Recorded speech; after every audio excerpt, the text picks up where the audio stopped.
يسعد أوقاتكم، رمضان كريم على الجميع. بهذا الفيديو راح أسوي 4 وصفات للسحور سهلة وصحية واقتصادية ومكوناتها جدا بسيطة. أنصحكم تشوفون الفيديو للنهاية، أكيد راح تستفادون وتحبون هاي الوصفات. حبايبي دعم القناة باللايك والاشتراك، ويلا نبدي على بركة الله.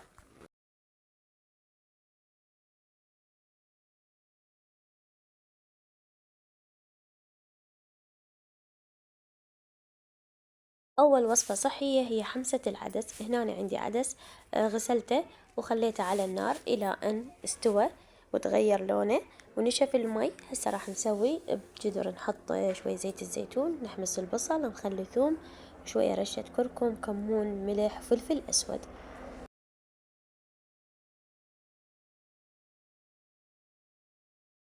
بعد ما ذبل البصل وحمسنا البهارات، هسه راح نضيف طماطم مقطعة ناعم، نحمسها لحد ما تذبل. أضيف عليها عصرة ليمون، والخطوة الأخيرة راح أضيف العدس فوق هاي الحمسة وشوي أخليهم على النار.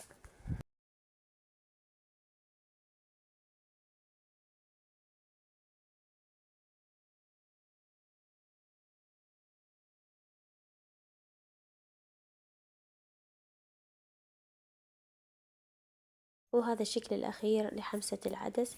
طبعا حبيت أزينه بالبقدونس والبصل وزيت الزيتون ورشة كمون، وألف عافية عليكم وعلينا، وجربوها وكلش طيبة.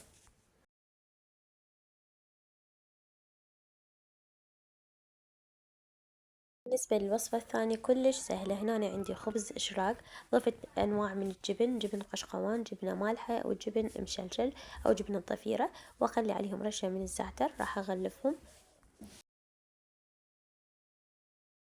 وهنا أنا طبقتهم من الجوانب، أخليهم مقلاة تكون حامية وأقلبها على الجهتين إلى أن تستوي.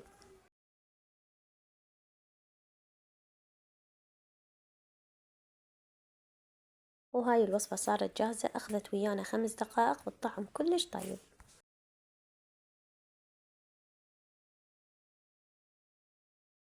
أما الوصفة رقم 3، هنا أنا عندي حمص مسلوق، ضفت له معلقتين كبار من الروبة، ونضيف عليه معلقتين كبار من الراشي، وأيضا راح نضيف عصرة ليمون وملح وشوية فلفل أسود. عندي خبز شراق كسبته بالفرن وخليته طبقة، وراح نضيف عليه كمية من الحمص المسلوق. هسه أخلي الصوص اللي سويته،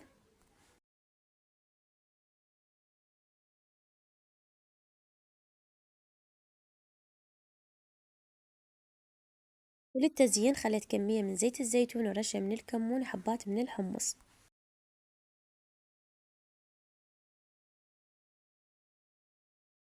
حبايبي جربوها لأن طعمها كلش طيب وسهلة وسريعة.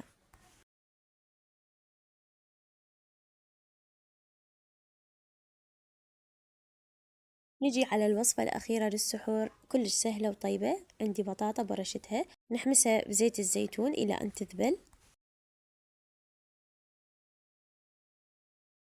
نضيف عليها رشة من الكركم وملح وفلفل أسود.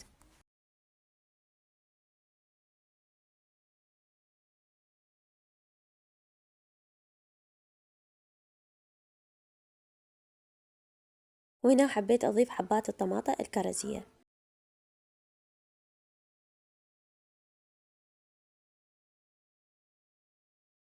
وهنا ضفت البيض وراح أطبقها إلى أن تستوي. أشوفكم شكلها الأخير. والوصفة صارت جاهزة وطعمها كلش طيب. أتمنى عجبتكم وصفات اليوم حبايب. ألتقيكم في الفيديو القادم، مع السلامة.